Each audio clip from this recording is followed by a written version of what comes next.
Ողջույն, եթերում Մեդպրեսն է։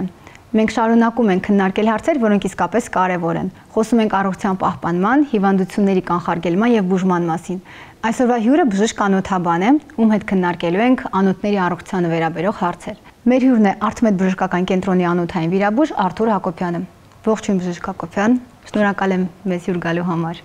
Ողջույն, ես նույնպես շնորհակալ եմ հրավերի համար։ Եվ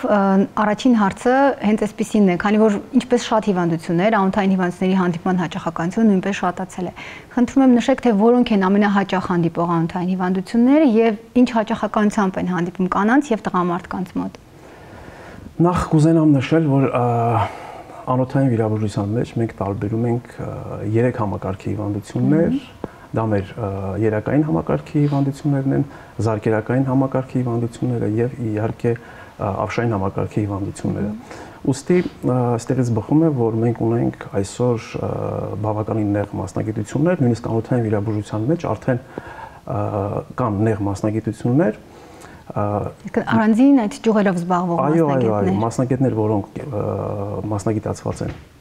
ավելի շատ երակային պաթոլոգիայի վրա, մասնագետներ, որոնք ավելի շատ մասնագիտացված են զարկերակային եւ բնականաբար այսպես կոչվող լիմֆոլոգիան, մասնագետներ, որոնք հիմնականում զբաղվում են ավշային համակարգի ախտաբանության հետ։ Ինչ վերաբերվում է ամենաշատ ամենահաճախ հանդիպող պաթոլոգիան, ես կուզեմ առանձնացնել իհարկե վարիկոս հիվանդությունը, որը կարելի է ասել նույնիսկ էպիդեմիկ բնույթ է կրում ամբողջ աշխարհում, եւ կուզեմ իհարկե մեջ բերել բժշկագիտության հայրերից ինչ որ մեկը ասել էր, որ դա մեր վարձն է իրականում ուղղահայաց քայլելու համար։ Մենք վարձայթույց ենք ելնում բնությանը վարիկոս հիվանդությամբ ուղղահայաց քայլելու համար։ Իհարկե վարիկոս հիվանդությունը միանշանակ առաջ տեղում է։ Ինչ վերաբերվում է տարածվածությանը, եթե մենք փորձենք տարանջատել կանանց եւ տղամարդկանց շրջանում, գրեթե 7-1-ի հարաբերակցությամբ է, այսինքն 7 կնոջ հիվանդը բաժին է ընկնում 1 տղամարդ, բայց այստեղ փոքր բայց կա, իրականում խնդիրը չի կայանում մենակ նրանում, որ կանանց մոտ շատ է հանդիպում, հաշվի առնելով ֆիզիոլոգիան, այլ կանանց դիմելությունն է շատ։ Կանայք դիմում են նաև կոսմետիկ նպատակներով, ինչը տղամարդկանց մոտ գրեթե մենք չենք տեսնի։ Այո, սա նույնպես պետք է հաշվի առնել, երբ որ մենք ուսումնասիրում ենք վիճակագրությունը։ Իսկ ինչ գործոններ կան, օրինակ ժառանգական նախատրամադրվածություն, ֆիզիկական ակտիվության արկայություն կամ բացակայություն, սննդակարգ, որոնք կարող են պայմանավորել վարիկոս հիվանդության կամ այլ անոթային խնդիրների առաջացման հավանականությունը։ Շատ լավ հարց է բժշկուհի։ Իրականում ժառանգականությունը առաջ տեղում է բնականաբար, բայց եկեք ժառանգականությանը չնայենք որպես ինչ-որ մի աբստրակտ գործոն, չէ՞ որ մենք բոլորս սովոր ենք, որ այն ինչ-որ անբացատրելի է, կարելի է վերագրել ժառանգականությանը, իրականում տակը սոլիդ բավականին ամուր հիմք կա, ինչ ենք մենք ժառանգականությունը առաջ տեղում դասում, վարիկոս հիվանդության դեպքում եւ ընդհանրապես քրոնիկական երակային անբարության դեպքում մենք ունենք մեկ կոմպոնենտ, այսպես կոչված կոլագեն երրորդ տեսակը, որը անոթի համար հանդիսանում է որպես ցեմենտ։ Այսինքն անոթի պատի ցեմենտն է, ապահովում էլաստիկությունը, ամրությունը եւ ժառանգականության ֆակտոր ասելով մենք ի նկատի ունենք այս գործոնը, երբ որ գենետիկորեն պայմանավորված տվյալ պացիենտը ժառանգում է հենց այս գործոնի դեֆիցիտը։ Այսինքն ոչ թե ինչ-որ աբստրակտ երակներն են թույլ կամ այլ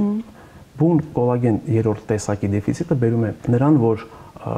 ԻԾՆ պատը թույլ է։ Այսինքն դա բացարձակ է, այսինքն եթե կա նման խնդիր, պարտադիր կդրսևորվի, թե ինչ որ ձևով օրինակ մյուս գործոնները կարգավորելով կարելի է։ Տեսեք, վարիկոս հիվանդությունը հանդիսանում է ընդհանրապես քրոնիկական երակային անբարության, այսպես հավաքական անունն է, որպես այդպեսի մի դրսևորումը։ Եվ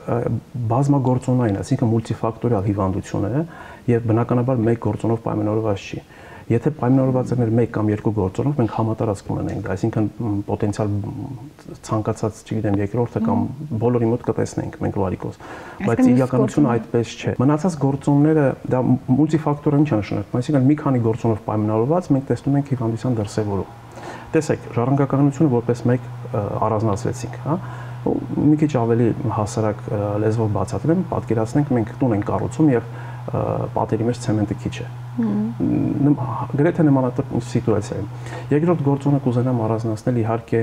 օրինակ մասնագիտական գործունեությունը, պրոֆեսիոնալ գործունեությունը։ Ովքեր են այդ ռիսկի խմբում գտնվող մարդիկ։ մարդիկ, ովքեր երկարատև ոտքի, այսինքն գործի բնույթով ստիպված են երկարատև մնալ ոտքի կամ նստակյաց գործի բնույթ ունեն։ Ինչով է սա պայմանավորված։ Իրականում այդ пассив հիպոդինամիկ վիճակը ստեղծում է մի իրավիճակ, երբ մեր փականային ապարատը, ստորին վերջույթի երակների ուղղակի չի գործում։ Ոչ թե խափանված է, ոչ թե հիվանդ է, այլ пассив վիճակում փականները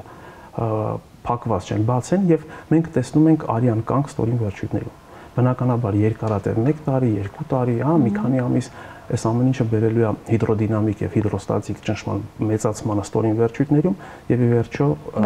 վարիկոզ հիվանդության դրսևորումը։ Սա եւս մեկ գործոն։ Մյուս գործոնը մեր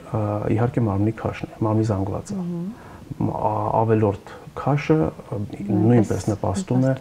երակների լայնացման։ Ինչ մեխանիզմով դե պատկերացրեք, որ երակային արյունը դա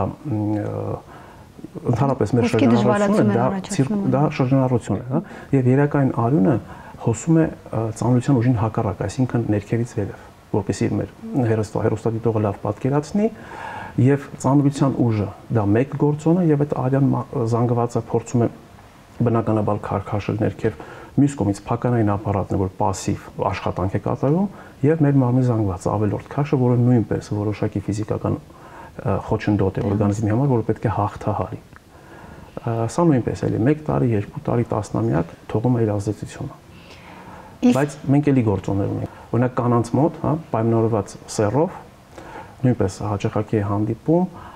ինչու, քանի որ ապացուցված փաստ է, որ վարիկոզ լայնացման պատճառը կանանց մոտ հանդիսանում նաև սեռական հորմոնները։ Սրա մասին ես կարծում եմ մի քիչ ուշ կխոսենք, երբ մենք քննարկենք օրինակ հղիների դեպքում ինչ ենք տեսնում։ Իսկ որոնք են հիմնական գանգատները, որոնք որ առաջանում են վարիկոզ հիվանդության դեպքում։ Նախ գանգատը կապված է հիվանդության շրջանից։ Լավ, մենք տարբերում ենք մոտ 6 շրջան, 6 փուլ։ Զորական փուլը օրինակ երբ պացիենտը ոչ մի օբյեկտիվ, այսինքն օբյեկտիվ գանգատ չկա, չունենք լայնացած երակներ, բայց պացիենտը ունի սուբյեկտիվ գանգատներ։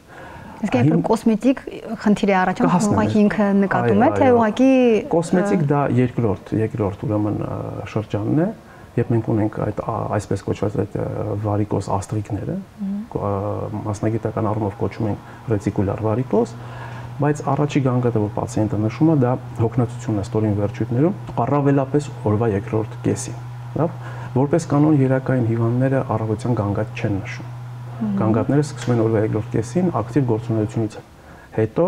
եւ հոգնածության զգացումով։ Այստեղ պետքա շատ ուշադիր լինել մասնագետը։ Ինչպես տարբերել ուղղակի օրվա վերջում առաջացած հոգնածության զգացողությունը հենց վարիկոզ հիվանդության շատ հետաքրքիր հարց է, որովհետեւ շատ հաճախ պացիենտները հոգնածությունը ինտերպրետացիա են անում որպես ցավ։ Պացիենտը կարող է ներկայացնել ստորին վերջույթների ցավ, որպես այդպեսին գանգատ, իրականում հոգնածություն լինի։ Ինչի է սա կարևոր մասնագետի համար, քանի որ ցավը կարա լինի ողնաշարածին, հա, պացիենտը ունենա ողնաշարի խնդիր, որը բնորոշվի ստորին վերջույթներում ցավի զգացումով, եւ դա սխալմամբ մենք վերագրենք անոթներին։ Ինչպես նաև զարկերակային հիվանդները նույնպես կարող են ցավով դիմել բժիշկի, իրականում ցավի արկայության դեպքում պետք է մասնագետի խորհրդատվություն եւ հստակ դիֆերենցիա։ Այո, դիֆերենցիալ է պետք, տարբերակել է պետք, արդյոք սա ցավ է, թե պացիենտը հոգնածության զգացումն է վերագրում ցավի։ Սա բավականին կարևոր եւ նուրբ պահ է, որը պետքա բաց չթողել։ Մյուս գանգատը, որը աչքի է զարնում, իհարկե այտուցներն են։ Ստորին վերջույթների այտուցները, որը նույնպես բնորոշ է օրվա երկրորդ կեսին, ասեմ, որ նույնպես կանանց մոտ բավականին հաճախ է հանդիպում, եթե համեմատենք արական սեռին։ Մյուսը, որը շփոթել հնարավոր չի, դա իհարկե վարիկոզ լայնացած երակներն են։ Մասնագետի խնդիրն է հանդիսանում հասկանալ վարիկոզը առաջնային, այսինքն առաջացել է որոշակի գործոնների բերումով, թե պացիենտը ունեցել է օրինակ խորանիստ երակների տրոմբոզ, որի շնորհիվ մենք ունեցել ենք երկրորդային վարիկոզ։ Սա նույնպես բավականին կարևոր հարց է, ինչու, որովհետև բուժման տակտիկան կտրուկ տարբերվում է, այո։ Եվ այլ գանգատներ, որը կուզենամ նշել, դա ստորին վերջույթների մաշկի գունափոխությունն է։ Երկարատև հիվանդությամբ տառապող պացիենտները նույնպես ունենում են մաշկի գունափոխություն ստորին վերջույթներում, որը ահազանգող է իրականում, բավականին կարևոր եւ լուրջ ախտանշան է։ Իսկ եթե նշենք, դա ցավն է, դրանք այտուցների արկայություն եւ եթե կա մաշկի գունափոխություն, ցանկալի է դրսևորումներ, այո, եւ իհարկե պարտադիր մասնագետի հետ խորհրդակցել խնդիրները բաց չթողնելու եւ իհարկե վարիկոզ լայնացած երակների արկայությունը ստորին վերջին, որոնք արդեն տեսանելի են։ Այո։ Շատ լավ։ Եվ քանի որ դուք առանձնացրեցիք նաև հղիներին, ես ինքս նույնպես շատ ուզում եմ անդրադառնանք այդ թեմային։ Վարիկոզ հիվանդությունը հղության ընթացքում բավականին ոչ հազվադեպ է, այսպես կարելի ասել, հանդիպում։ Կարող եք նշել, թե որոնք են պատճառները հենց հղության ընթացքում վարիկոզ հիվանդության հայտնաբերման եւ արդյոք կարելի է ինչ որ ձևով կանխարգելել հղության ընթացքում առաջացումը։ Բավականին լավ հարց տվեցիք, բժշկուհի, հղիների դեպքում մեր զգոնությունը կրկնակի բարձրանում է, ինչպես նաև պատասխանատվությունը։ Դուք ինձնից լավ գիտեք, որ պատասխան ենք տալի երկու կյանքի համար։ Ինչ վերաբերվում է վարիկոզ դրսևորմանը հղիների դեպքում, տեսեք, տարածումը նույնպես բավականին շատ է, շատ հաճախ ենք հանդիպում, ես ինքս շատ ակտիվ ընդգրկված եմ հղիների վարիկոզի վարմամբ, ինչու՞ն է կայանում խնդիրը։ Հղիների դեպքում առաջնահերթ է իհարկե հորմոնալ ֆոնը։ Դա է պատճառը, որ մենք առաջի եռամսյակում շատ հաճախ տեսնում ենք վարիկոզ եւ պտուղը նոր-նոր ձևավորվում է։ Եվ մենք չունենք ֆակտոր, որպես այդպեսին գործոն, մեխանիկական գործոնը բացակայում է, բայց հորմոններով պայմանավորված արդեն կա։ Հղի արգանդի ստորին վերջույթների երակների վրա չունենք, բայց մենք ունենք արտահայտված վարիկոզ։ Իհարկե ապացուցված է դեռ վաղուց, որ խնդիրը պրոգեստերոնի, էստրոգեն պրոգեստերոնային ֆոնն է, ուղիղ ազդելով երակի պատի վրա, առաջացնում է պատի թուլություն, պատի տրանսֆորմացիա եւ մենք տեսնում ենք վարիկոզ հիվանդություն։ Ինչու է այսքան կարևոր։ Տեսեք, առաջի եռամսյակ դեռ ամբողջ հղիությունը առջևում է եւ մենք ունենք մի խնդիր, որը ցանկացած սերոպե կարող է առաջանալ տրոմբոցիկ բարդություն։ Այսինքն ունենք արդեն վարիկոզ լայնացած, տրանսֆորմացված երակային ցանց, որը ինքը կարող բերի ուրեմն տրոմբոցիկ բարդությունների։ Այսինքն տրոմբների առաջացման ստորին վերջույթների մակերեսային կամ խորանից երակներում ինչու ոչ։ Սա հղիների դեպքում արդեն բավականին լուրջ իրավիճակ է, պահանջելով որոշ դեպքերում նույնիսկ անհապաղ վիրահատական միջամտության։ Իսկ կանխարգելել հնարավոր է նախորոք թե նախորոք կանխարգելել հնարավոր, ես կարծում եմ նկատի ունեք միջև հղիությունը։ Նու հղության հենց առաջին ես պացիենտներին միշտ խորհուրդ եմ տալի կրել կոմպրեսիոն տրիկոտաժ, այսինքն անկախ այն փաստից ունենք վարիկոզ տրանսֆորմացված երակներ թե չէ, կոմպրեսիոն տրիկոտաժը միայն դրական ազդեցություն է թողելու պացիենտին, մի հատ հղիին։ Ինչու, որովհետև մենք աջակցում ենք այն երակներին, որոնք հակում ունեն լայնանալու, դրսից արտաքինից սեղմելով այդ երակները, ի վերջո արագացնելով այդ արյան հետ հոսքը, ստեղծում ենք մի վիճակ, որը այսինքն չի նպաստում, որպեսզի երակներում արյան կուտակում լինի։ Խոսեցինք վարիկոզ հիվանդության մասին, բայց ախտորոշման մեթոդների մասին չխոսեցինք, որոնք են այդ ախտորոշման մեթոդները, թե միայն արտաքինից լայնացած երակների տեսնելը արդեն բավարար է, թե հատուկ մեթոդներ կան ախտորոշելու համար։ Արտաքին պացիենտի զննումը իհարկե բավարար չէ, ինչու, որովհետև ախտորոշում կայացնելու հարցում միգուցե բավարար է, բուժման տակտիկան ընտրելու հարցում իհարկե ոչ, որովհետև բուժման տակտիկան ընտրելուց մենք անպայման պետք է նաև հետազոտենք պացիենտի խորանից երակային համակարգը։ Այսինքն երակային համակարգը դա մի ամբողջականություն է, դա մենակ միայն լայնացած արտաքինից երևացող երակներ չեն։ Տեսեք, գործի 50%-ը իհարկե դա արտաքին զննումն է, ինչպես նաև մնացած բոլոր այլ բժշկագիտության ճյուղերում արտաքին զննումը բավականին կարևոր փուլ է։ Այո, բայց գործիքային հետազոտությունը մեր գործում ունի անկյունակարային դեր։ Ես կուզենամ իհարկե առանձնացնել ստորին վերջույթների ուլտրաձայնային հետազոտությունը, որը կարելի ասել ոչ ինվազիվ հետազոտությունների մեջ ոսկե ստանդարտ է, այսինքն ռիսկ չի իր մեջ պարունակում, այո, եւ գրեթե 100%-անոց ինֆորմացիա տալիս բուժող բժիշկին բուժման հետագա տակտիկան ընտրելու հարցում։ Կոչվում է ստորին վերջույթների դուպլեքս հետազոտություն, որը գրեթե մեր բոլոր հարցերի պատասխանը տալիս է իհարկե։ Իսկ բուժման տակտիկայի մասին կարող եք խոսել, միշտ առաջարկում վիրահատական բուժում, թե վարիկոզ հիվանդության դեպքում կոնսերվատիվ բուժումը նույնպես ակտուալ է։ Տեսեք, միշտ առաջարկել վիրահատական բուժում ես կարծում եմ անհեթեթություն է։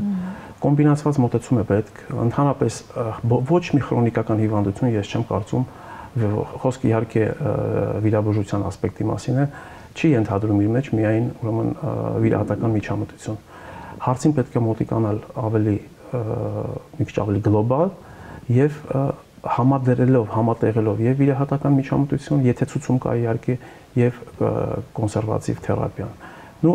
կոնսերվատիվ թերապիան իր մեջ պարունակում է էլաստիկ տրիկոտաժի կրումը, որը բավականին լավ արդյունք է տալիս, երբ որ մենք համադրում ենք դեղորայքային թերապիայի հետ, այսպես կոչված վազոակտիվ դեղորայքներ են կոչվում, երակի պատը խթանող դեղորայքներ, համադրելով կոնսերվատիվ թերապիայի ունենք բավականին լավ արդյունք եւ իհարկե վիրաբուժական միջամտությունները, եթե պացիենտը ցուցում ունի։ Իսկ որոնք են ինչ վիրահատության մեթոդներ կան, եթե արդեն պացիենտի մոտ այնպիսի սիտուացիա, երբ որ պիտի վիրահատական բուժում առաջարկվի։ Ուրեմն ժամանակակից երակաբանությունը, ֆլեբոլոգիան տիրապետում է բավականին լայն մեթոդների, գործիքակազմը բավականին հարուստ է։ Մենք այսօր ունենք բավականին լավ կիրառվող քիչ ինվազիվ, քիչ վնասվածքային մեթոդներ, էնդովասկուլյար, լազերային կոագուլյացիան, ռադիոհաճախակային ալիքների կիրառումը,